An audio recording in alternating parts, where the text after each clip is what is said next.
Hey, it's time we talk to the Turner brothers about their movie Down for the Count. Hey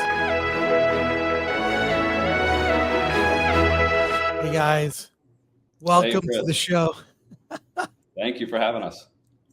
Now, okay, I gotta right off the bat, your brothers making a movie.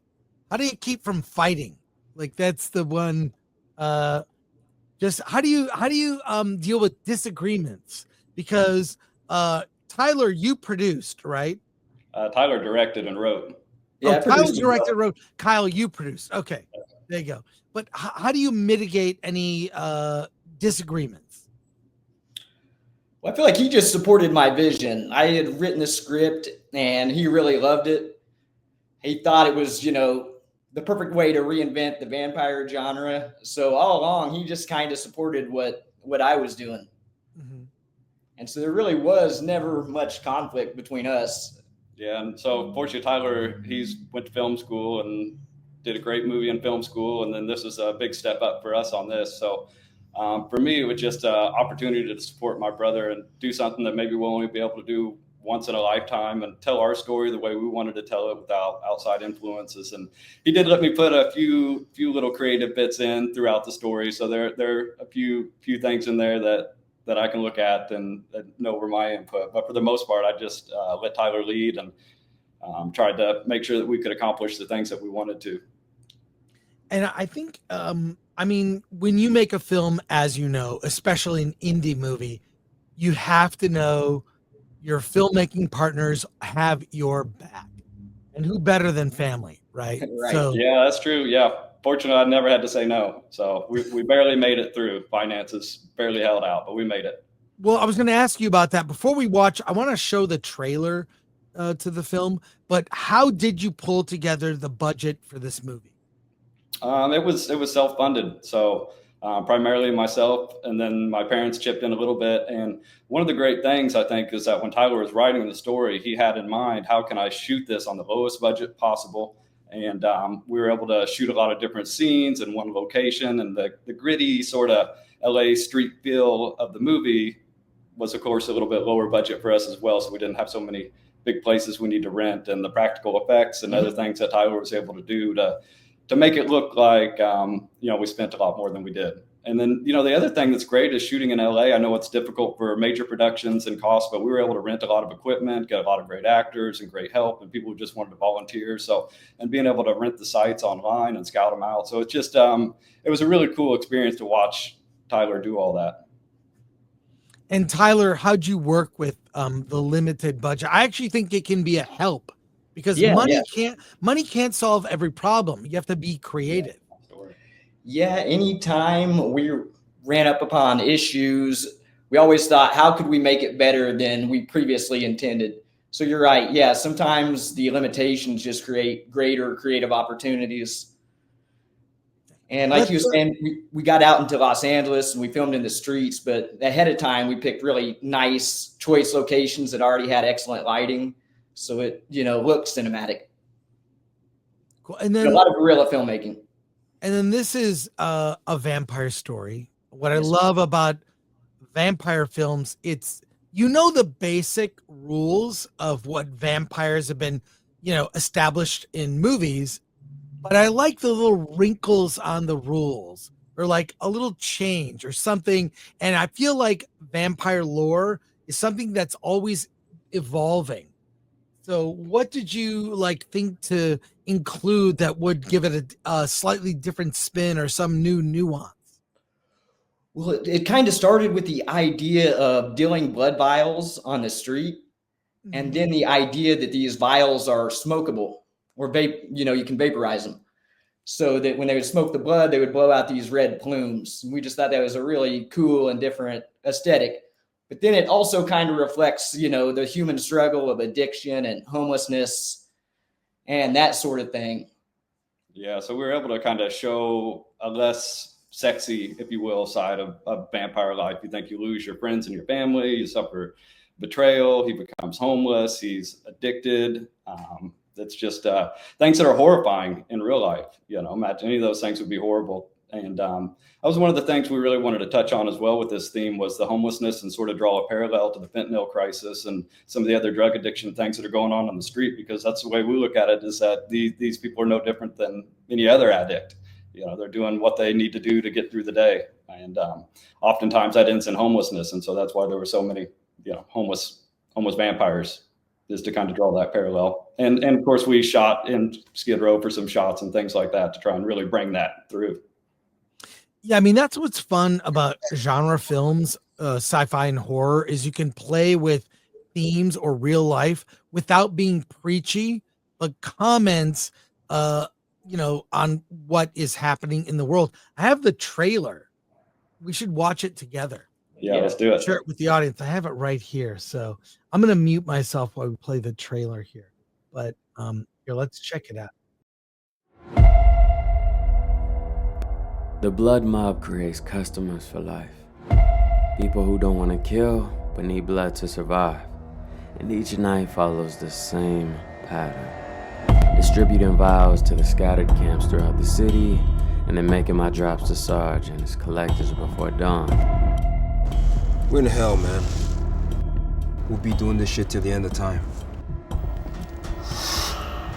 This sweet nectar feeds the supreme being in all of us, and we reflect to our Lord the count that no one stands in the way, because our mission will be accomplished. See, all I've been doing is searching for a way out. I haven't found anything but dead ends, but I'm still searching.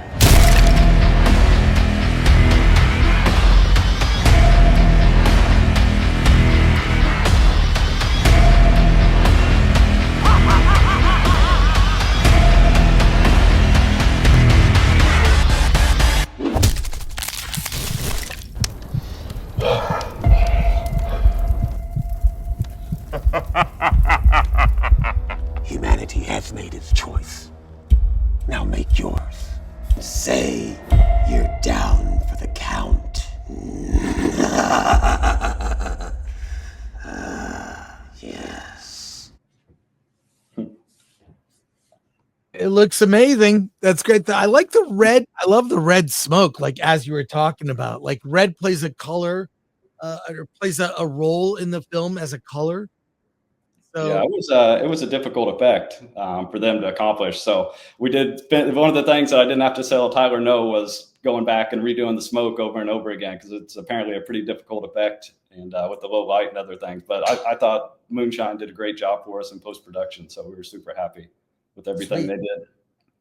what went into the casting in the film?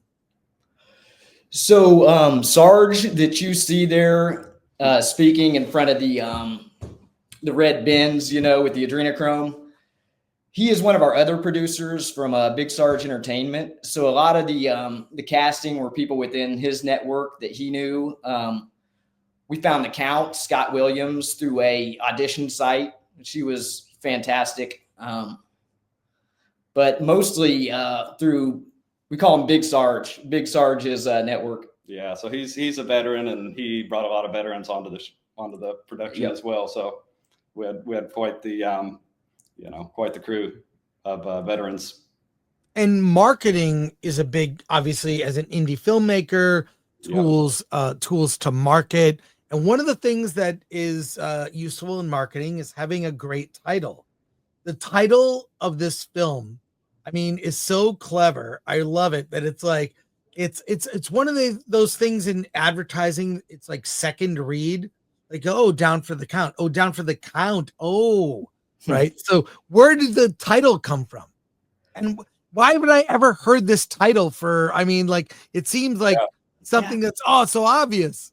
Yeah, I think there were a couple other down for the counts that you might not have seen, but it was just the play on words, you know, the count being down for the count.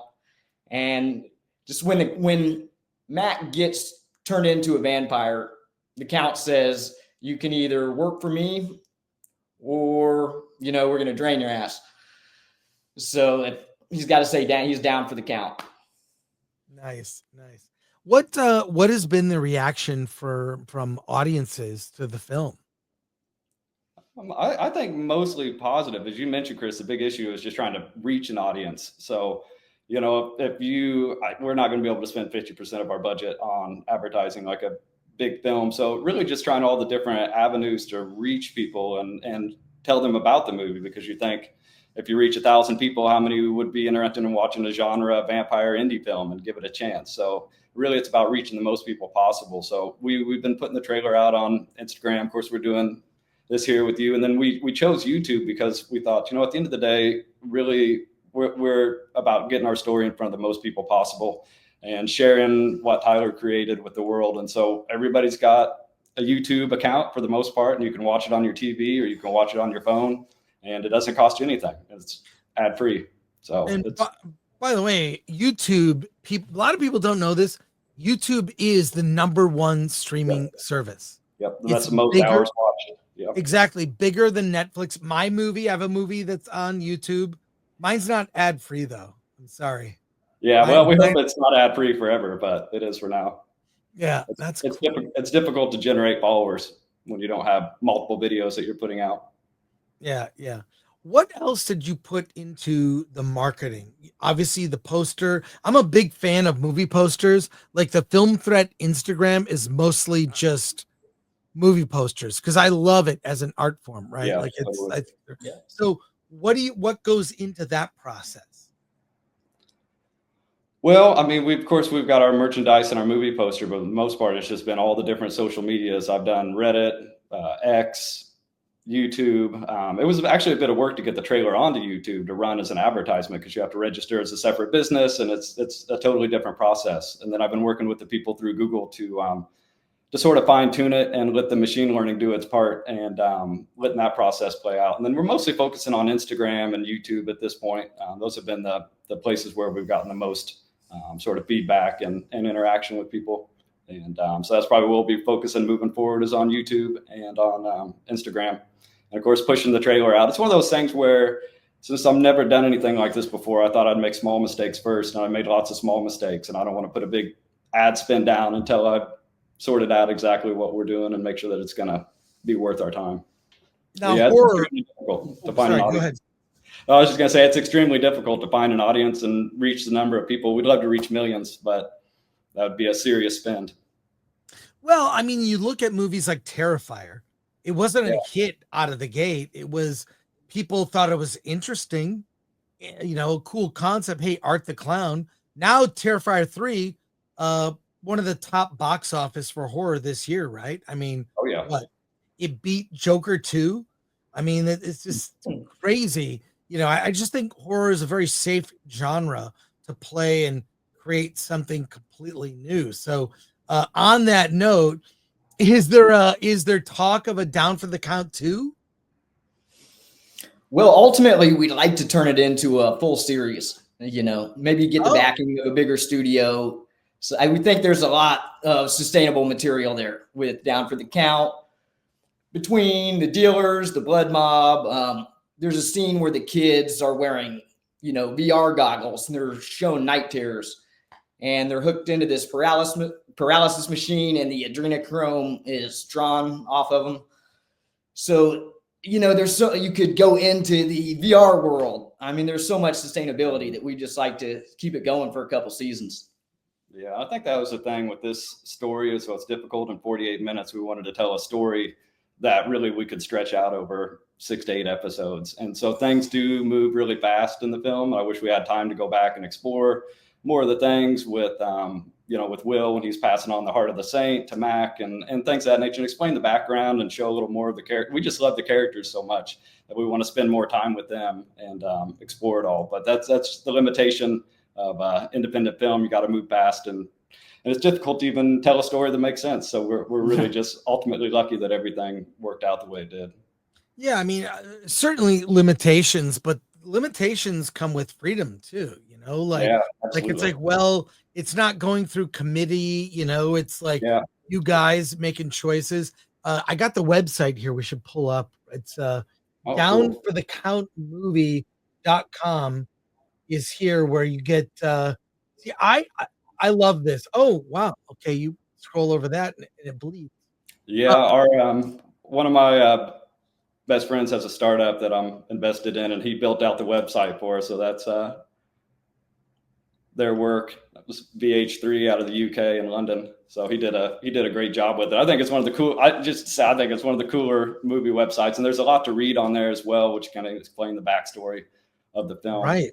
And Right. tell you about the Heart of the Saint and all the wars. You could spend 20-30 minutes on the website reading all that if you were so inclined.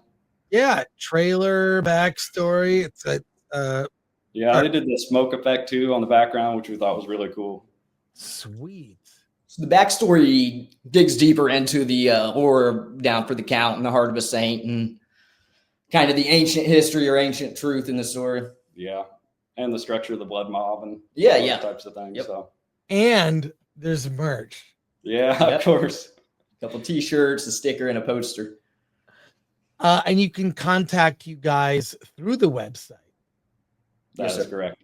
Yeah, go to downforthecountmovie.com. What do you think is the biggest lesson? I mean, for your first big project now getting attention, what is the biggest takeaway from doing this and accomplishing this? I'll start with one. Make sure you get all your release forms signed before you start filming. That's a big one. Well, Yeah, with just, producing, writing, directing, sometimes you have to be able to write on the spot and change things to adapt to your locations or your actors. So just probably the main thing I took from it is don't get married to your script and, be open to new ideas, better ideas. Just always keep, one ear open. Nice. And the plan is to continue the series. Yeah, that's the dream. That's the ultimate dream, is to get some studio backing maybe and do a full, series. Yeah, because we think we could do it on a low budget. I mean, relatively, I don't think there's any reason that it would have to be a big budget affair. But that would be the goal, is to finish out the story. And we know the landscape of Hollywood right now and the film industry in general, and it's not 2020 and 2021 where every streaming service is trying to grow. Now they're trying to become profitable. And so we sort of understand the challenges that are present. So we were just happy to be able to create something. And like you said, no restrictions, because I don't think a lot of studios would want to show androids draining the blood of terrified children for vampires to smoke later, and those are just things that somebody may have input on. So to be able to tell your own story, at least even one time, is really the gift. Cool. All right. Well, thank you for spending time with me to talk about it. Down for the Count is out now, available on YouTube, ad-free, and go to downforthecountmovie.com for more info and to contact Kyle and Tyler. Any last words, gentlemen? I just want to say thank you for what you do for independent film, and we always enjoy watching you. So thank you for speaking up for independent filmmakers and giving us a place to share our work. Likewise, thank you for having us on and doing your thing. It's been a lot of fun. All right. Take care, gentlemen. You too. Thank you so much. Keep it indie.